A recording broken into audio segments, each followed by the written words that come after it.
اعوذ باللہ من الشیطان الرجیم بسم اللہ الرحمن الرحیم وَاتْلُ عَلَيْهِمْ نَبَأَ بَنِي آدَمَ بِالْحَقِّ وَاتْلُ اے میرے پیغمبر آپ تلاوت کیجئے علیہم ان پر، آپ ان کو پڑھ کر سنائیں نبأ خبر ابنی آدم، آدم علیہ السلام کے دو بیٹوں کی، آدم علیہ السلام کے دو بیٹوں کی خبر، واقعہ، قصہ آپ ان کو پڑھ کر سنائیے بالحق، حق کے ساتھ۔ اذ قربا جس وقت کہ ان دونوں نے پیش کیا قرباناً اپنی قربانی کو، فتقبل پس قبول کر لی گئی قربانی من احدہما ان دونوں میں سے ایک سے، ولم یتقبل من الآخر اور نہیں قبول کی گئی ان میں سے دوسرے سے۔ تو قال اس دوسرے نے کہا اپنے بھائی کو، لأقتلنک البتہ میں تجھے ضرور بالضرور قتل کر ڈالوں گا۔ قال اس بھائی نے کہا انما یتقبل اللہ من المتقین کہ بے شک اللہ تعالی یتقبل اللہ قبول فرماتے ہیں من المتقین متقیوں سے۔ لئن بسطت اگر تو بڑھائے گا الیہ میری طرف یدہ کا اپنا ہاتھ، لتقتلنی تاکہ تو مجھے قتل کر دے، یعنی اگر تو مجھے قتل کرنے کے لیے اپنا ہاتھ میری طرف بڑھائے گا تو ما انا بباسط میں نہیں بڑھاؤں گا یدیا اپنا ہاتھ الی کا تیری طرف، لاقتلک تاکہ تجھے قتل کروں۔ انی اخاف اللہ رب العالمین بے شک میں ڈرتا ہوں اللہ تعالیٰ سے جو تمام جہانوں کا پروردگار ہے۔ انی ارید میں چاہتا ہوں ان تبوء باسمی کہ لوٹے تو میرا گناہ لے کر، و اسمی کا اور اپنا گناہ لے کر، فتکون من اصحاب النار پس ہو جائے گا تو دوزخ والوں میں سے، وذالک جزاء الظالمین اور یہی سزا ہے ان لوگوں کی جو ظلم کرنے والے ہوتے ہیں۔ سورۃ المائدہ قرآن مجید کی 5ویں صورت ہے، اس کی آیت نمبر 27، 28 اور 29 تین آیتیں آپ کے سامنے تلاوت ہوئی ہیں، آپ نے ان کا ترجمہ سماعت فرمایا۔ سب سے پہلے ربط آیات ہیں کہ ان آیتوں کا پچھلی آیات کے ساتھ کیا تعلق ہے۔ پچھلے رکوع میں اللہ تعالیٰ نے اہل کتاب جو تھے یہود و نصارہ، ان کی بزدلی کا حال ذکر کیا تھا کہ وہ دشمن سے مقابلے کے لیے تیار نہ ہوئے۔ موسیٰ علیہ السلام نے ان سے کہا کہ دیکھو اللہ نے فرعون سے نجات دی، اب یہ سامنے قوم ہے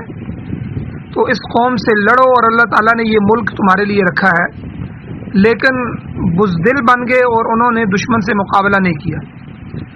جس جرم کی، جس انکار کی پاداش میں، نتیجے میں 40 سال تک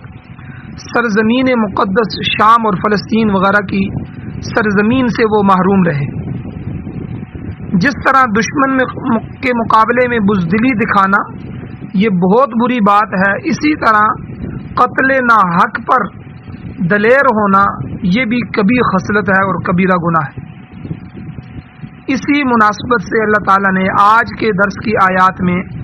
آدم علیہ السلام کے دو بیٹوں کا حال، ان کا واقعہ، ان کا قصہ ذکر کیا ہے۔ اس سے پہلی آیات میں اللہ تعالیٰ نے اہل کتاب کے دونوں فرقوں کے نقض عہد کا تذکرہ فرمایا، ان کے وعدے عہد کو توڑنے کا تذکرہ فرمایا تھا۔ یہودی عہد شکنی کی وجہ سے ملعون ٹھہرے، پھر اس کے بعد ان کے دل سخت ہوئے، سنگ دل ہو گئے، اور اسی سنگ دلی کی وجہ سے انہوں نے اللہ کی کتاب میں تحریف کر دی اور تحریف کے مرتکب ہوئے۔ اور اسی عہد شکنی کی وجہ سے جو نصارہ کا گروہ تھا، جو عیسائیوں کا گروہ تھا، وہ باہمی آپس میں جنگ و جدال میں مبتلا ہوئے۔ چنانچہ ابتدائی صورت میں اللہ تعالیٰ نے اہل ایمان کو بھی ایفائے عہد کی تلقین کی، یا ایھا الذین آمنوا اوفوا بالعقود، اے ایمان والو اپنے عہد و پیمان کو پورا کرو۔ آج کی آیات میں اللہ تعالیٰ نے حضرت آدم علیہ السلام کے 2 بیٹوں کا تذکرہ فرمایا ہے، جن میں سے ایک نے دوسرے کو قتل کر دیا تھا۔ یہ بھی قاتل کی طرف سے عہد شکنی کی وجہ سے ہوا تھا۔ ارشاد ہوتا ہے، اللہ تعالیٰ فرماتے ہیں وَاتْلُو، اے پیغمبر صلی اللہ علیہ وسلم آپ پڑھ کر سنائیں، آپ تلاوت کریں، آپ بتائیں علیہم ان کو، نبأ ابنی آدم بالحق، آدم علیہ السلام کے 2 بیٹوں کا حال حق کے ساتھ۔ نبأ کا معنی خبر کے ہوتا ہے، حال کے ہوتا ہے، واقع کے ہوتا ہے۔ خبر، حال، واقعہ، یہ تینوں معنی آتے ہیں۔ اور ابن آدم سے عام طور پر انسان مراد لیا جاتا ہے، کیونکہ ہر انسان آدم علیہ السلام کا ہی بیٹا ہے۔ تاہم حضرت عبداللہ ابن عباس رضی اللہ تعالیٰ عنہ، حضرت عبداللہ ابن عمر رضی اللہ تعالیٰ عنہ، حضرت مجاہد اور حضرت قتادہ رحمہم اللہ وغیرہم یہ فرماتے ہیں کہ اس آیت کریمہ میں مذکور 2 بیٹوں سے حضرت آدم علیہ السلام کے صلبی بیٹے مراد ہیں، اور ان 2 بیٹوں یعنی حابیل اور قابیل ان کا تذکرہ تورات میں موجود ہے، تو تاہم وہاں پر قابیل کو جو ہے قاتل قرار دیا گیا ہے۔ تو 2 بیٹوں کا واقعہ حضور علیہ السلام کی جو بعثت ہوئی ہے، حضور کو جو مبعوث فرمایا گیا، اس سے ہزاروں سال پہلے پیش آیا، اور اس کا ٹھیک طور پر جو علم ہے وہ بغیر وحی الہی کے نہیں ہو سکتا تھا۔ ظاہر بات ہے، ایک چیز ہزاروں سال پہلے پیش آ رہی ہے تو اس کا جو ہے ہزاروں سال بعد آنے والے آدمی کو کیسے پتہ چل سکتا ہے؟ تو اس کے لیے صرف واسطہ وحی الہی ہے کہ اللہ تعالیٰ اپنی وحی کے ذریعے بتائے۔ تو لہٰذا اللہ نے وحی کے ہی ذریعے اپنے پیغمبر صلی اللہ علیہ وسلم کو فرمایا کہ آپ بنی اسرائیل اور دوسرے لوگوں کو جو اس وقت آپ کے زمانے کے یہودی ہیں اور مشرکین ہیں، ان کو اس واقعے کی ٹھیک ٹھیک تفصیلات سنا دیں، تاکہ ان کو علم ہو سکے کہ عہد شکنی کے کس قدر قبیح اور برے نتائج برآمد ہوتے ہیں۔ مفسرین کرام یہاں فرماتے ہیں کہ ہم سب کے جد امجد حضرت آدم علیہ السلام کے ہاں ہر حمل سے 2 جڑواں بچے پیدا ہوتے تھے۔ یہ آدم علیہ السلام کی نسل یہاں سے چلی، اور شروع میں یہی تھا، 2 جڑواں اللہ کے نظام میں اللہ ہی پیدا کرتے تھے، تو ان میں سے ایک لڑکا ہوتا تھا اور دوسری لڑکی۔ چنانچہ جب آدم علیہ السلام اپنی زندگی کے 1000 برس 1000 سال مکمل کر کے اس دنیا سے رخصت ہوئے، تو آپ 1000 سے زیادہ اولاد یعنی لڑکے اور لڑکیاں پیچھے چھوڑ گئے تھے۔ اللہ تعالیٰ کو ایسا ہی منظور تھا، نسل انسانی کی ابتدا تھی اور اسے پوری دنیا میں پھیلانا مقصود تھا، لہذا حضرت آدم علیہ السلام کے ہاں کثرت سے بچے پیدا ہوئے۔ جب بچے جوان ہوتے اور ان کے نکاح کا مسئلہ پیدا ہوتا، تو ان کی شریعت میں، آدم علیہ السلام کی شریعت کے مطابق، ایک حمل کا جو لڑکا تھا اس کی شادی دوسرے حمل کی لڑکی سے کر دی جاتی تھی۔ ایک حمل کے لڑکے اور دوسرے حمل کی لڑکی کا آپس میں نکاح کر دیا جاتا تھا، اور اس طرح نسل انسانی بڑھنے لگی اور پھیلنے لگی۔ اب آدم علیہ السلام کے 2 بیٹے تھے، حابیل اور قابیل، جو 2 مختلف بیویوں سے تھے، 2 مختلف حملوں سے تھے، حمل ان دونوں کا الگ الگ تھا، مگر اتفاق کی بات ہے کہ حابیل کے ساتھ جو لڑکی پیدا ہونے والی لڑکی وہ اچھی شکل و صورت کی نہیں تھی، جبکہ قابیل کی جو جڑواں بہن تھی وہ خوبصورت تھی۔ اب اس وقت کی شریعت کے مطابق قابیل کا نکاح حابیل کے ساتھ پیدا ہونے والی لڑکی کے ساتھ ہونا چاہیے تھا، مگر وہ اسے پسند نہیں کرتا تھا، اور اس کی بجائے اپنے ساتھ جنم دینے والی، اپنے ساتھ پیدا ہونے والی خوبصورت اور خوبرو جو لڑکی تھی اس سے نکاح کا خواہشمند تھا۔ اب حضرت آدم علیہ السلام نے انہیں سمجھایا کہ بھئی ایسا کرنا درست نہیں ہے، کیونکہ یہ حکم خداوندی کی خلاف ورزی ہوگی، مگر قابیل اپنی ضد پر مصر رہا، اڑا رہا، اور ادھر حابیل جو ہے، حابیل بھی اسی لڑکی کے ساتھ نکاح کرنا چاہتا تھا، کیونکہ شریعت کے مطابق اس کے نکاح میں وہی آنی چاہیے تھی۔ آخر کار آدم علیہ السلام نے یہ تدبیر پیش کی کہ بھائی دیکھو، دونوں بھائی اللہ تعالیٰ کی رضا کے لیے اپنی نیاز، اپنی قربانی پیش کریں، اور جس بھائی کی قربانی قبول ہو جائے گی اس کا موقف درست تسلیم ہوگا۔ چنانچہ دونوں بھائی اس تجویز پر رضامند ہو گئے کہ ٹھیک ہے، اللہ کے سامنے ہم جو ہے وہ اپنی اپنی قربانیاں، اپنی اپنی نیاز پیش کرتے ہیں، تو جو مخلص ہوا اللہ تعالیٰ، جو صحیح ہوا تو اللہ تعالیٰ اس کی قربانی کو قبول فرما لیں گے۔ اب جو حابیل تھا اس کا جو پیشہ تھا وہ گلا بانی تھا، اس نے ریوڑ پال رکھے تھے، بکریاں پال رکھی تھیں، جانور پال رکھے تھے، اور جو قابیل تھا وہ زمین کے اندر کاشتکاری کرتا تھا، زمیندار تھا۔ چنانچہ حابیل نے اپنے جانوروں میں سے ایک اچھا جانور، عمدہ قسم کا خوبصورت تگڑا جانور جو ہے وہ منتخب کیا اور اسے اللہ کی راہ میں ذبح کر دیا۔ دوسرے جو بھائی تھا قابیل، اس نے اپنے غلے کی پیداوار میں سے جو ردی مال تھا، جو بالکل چھوڑنے والا، پھینکنے والا مال تھا، وہ اٹھایا اور قربانی کے لیے پیش کر دیا۔ جیسا کہ سورہ آل عمران میں پیچھے بیان ہو چکا ہے کہ قربانی کی قبولیت کی نشانی یہ تھی کہ متعلقہ چیز کو، جو بھی چیز قربانی کرتے تھے، نیاز دیتے تھے، اس کو ایک خاص مقام تھا، وہاں پر رکھ دیا جاتا تھا۔ آسمان سے آگ اترتی تھی، آگ نازل ہوتی تھی، اور قبولیت کی صورت میں قربانی کی چیز کو جلا کر راکھ کر دیتی تھی۔ تو یہ اللہ تعالیٰ نے ہماری اس امت پر کرم فرمایا ہے کہ دیکھیں، اللہ نے ہماری عزتیں بھی رکھ دی ہیں۔ اب ہمیں کیا پتہ ہے ہماری قربانی قبول ہے، اور یہ کتنی بے عزتی کی بات ہوتی ہے کہ اگر ہم رکھیں اور پھر آگ آ کے اس کو نہ کھائے تو گویا کہ سب لوگوں کے سامنے شرمندگی بھی ہوتی ہے کہ اس کی قربانی اللہ کے ہاں قبول نہیں ہوئی۔ اور پھر دوسری چیز اس امت پر یہ شفقت فرمائی اللہ تعالیٰ نے کہ اس کی قربانی کو، اس کی نیاز کو، اس کے صدقے کو جو اللہ کے راستے میں دیتا ہے اللہ کی رضا کے لیے، ان کے کھانے کے لیے جائز کر دیا کہ آپ اپنے کھانے میں اس کو کھا سکتے ہیں اور اس کو صدقہ خیرات دوسرے لوگوں کو دے سکتے ہیں۔ اس کو جلایا نہیں جاتا، اس کو ضائع نہیں کیا جاتا۔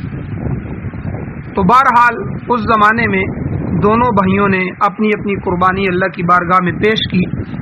اب اس آیت کریمہ میں اسی چیز کو یہاں بیان کیا گیا ہے۔ اللہ فرماتے ہیں اذ قربا قربانا، جب دونوں نے اپنی اپنی قربانی پیش کی تو فتقبل من احدہما، تو ان میں سے ایک یعنی حابیل جو تھا، حابیل کی قربانی قبول کر لی گئی، ولم یتقبل من الآخر، اور جو دوسرا تھا یعنی قابیل کی قربانی قبول نہیں کی۔ اب جب یہ ہوا تو اس پر قابیل جو تھا وہ حسد کی آگ میں جل گیا، اور اس نے غصے میں آ کر دوسرے بھائی حابیل سے کہا قال لأقتلنک، میں تجھے ضرور بالضرور مار ڈالوں گا، قتل کروں گا، کیونکہ تو میری خواہش کے راستے میں آ گیا ہے، تیرا کام تمام کر کے ہی میں اپنے لیے راستہ صاف کر سکتا ہوں۔ تو یہ جملے اس نے جب اس کو کہے کہ میں تجھے ضرور بالضرور قتل کروں گا، اس کے جواب میں حابیل جو بھائی تھا اس نے کہا کہ بھائی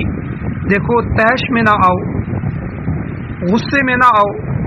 قربانی کی قبولیت یا عدم قبولیت، اس کا قبول ہو جانا یا نہ قبول ہونا،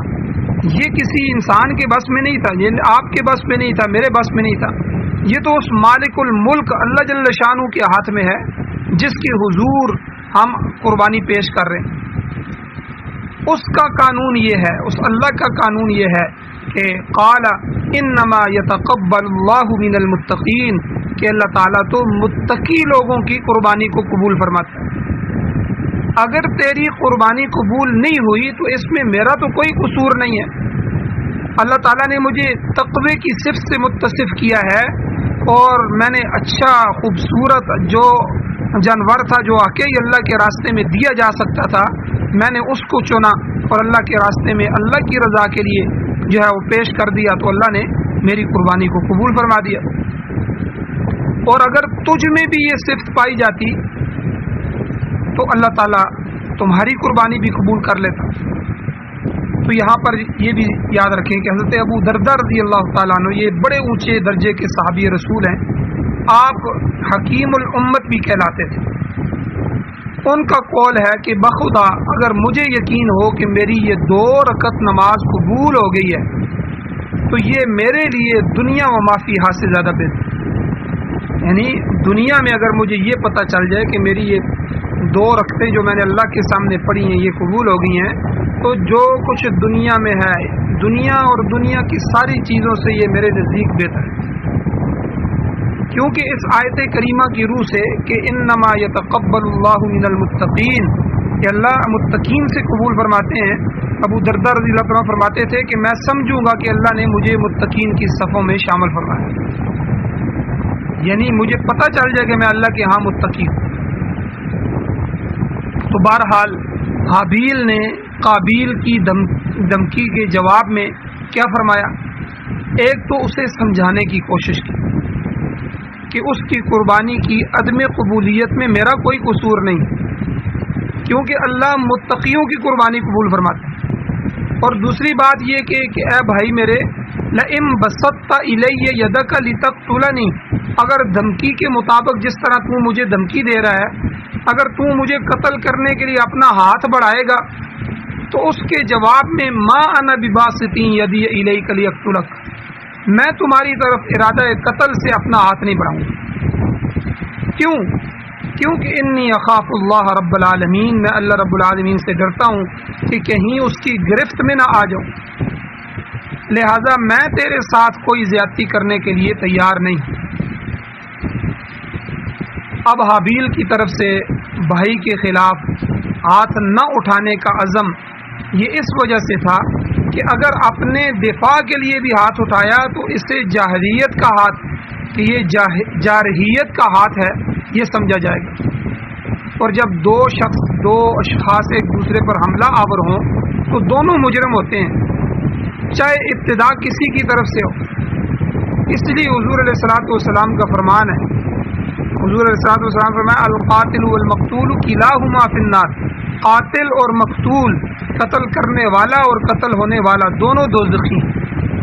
صحابہ اکرام رضوان اللہ تعالی علیہ مجمعین نے عرض کیا حضور قاتل تو سمجھ آتا ہے کہ جہنمی ٹھہرا ہے، کہ وہ قتل ناحق کا مرتکب ہوا ہے، مگر مقتول کو کیسی سزا ہے؟ حضور نے فرمایا کہ انہ کان حریصا علی قتل صاحبہ، وہ بھی اپنے ساتھی کو قتل کرنے پر حریص تھا،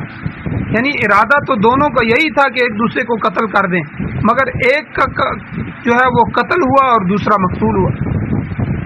تاہم اپنے ارادے کے اعتبار سے دونوں جہنمی ہیں۔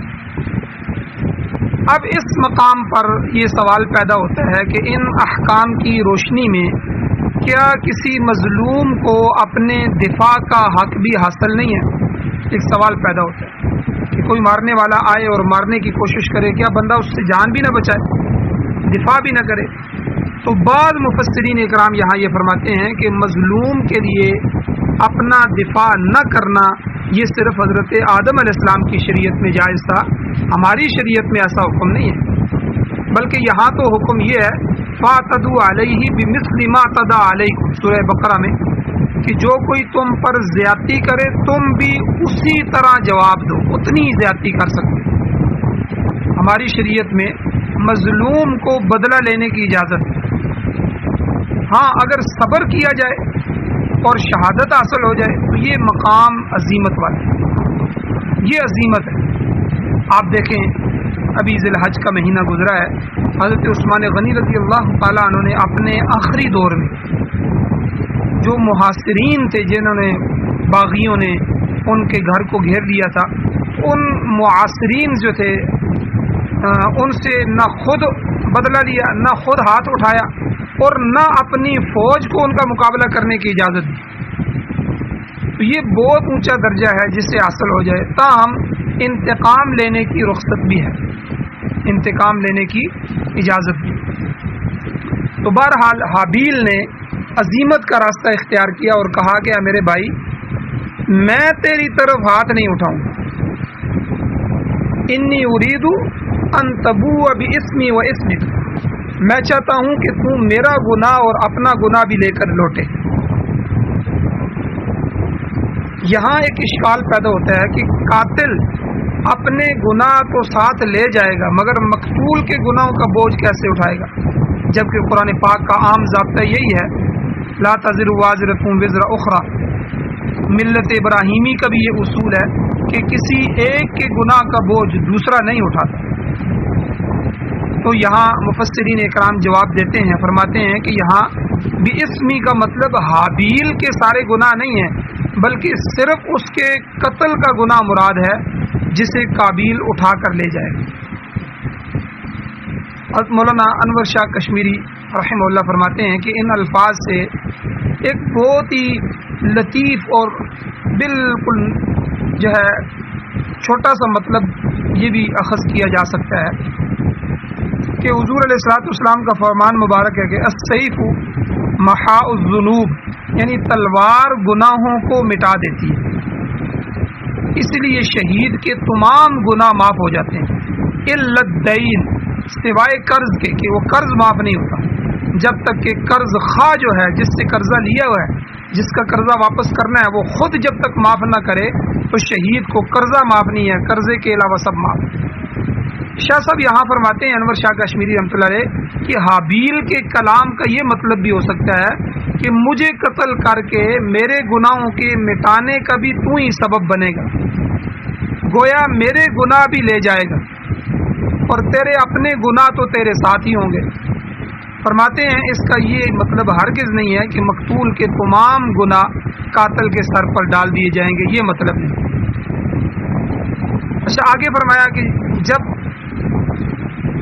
تو ایک قتل ناحق کا ارتکاب کر بیٹھے گا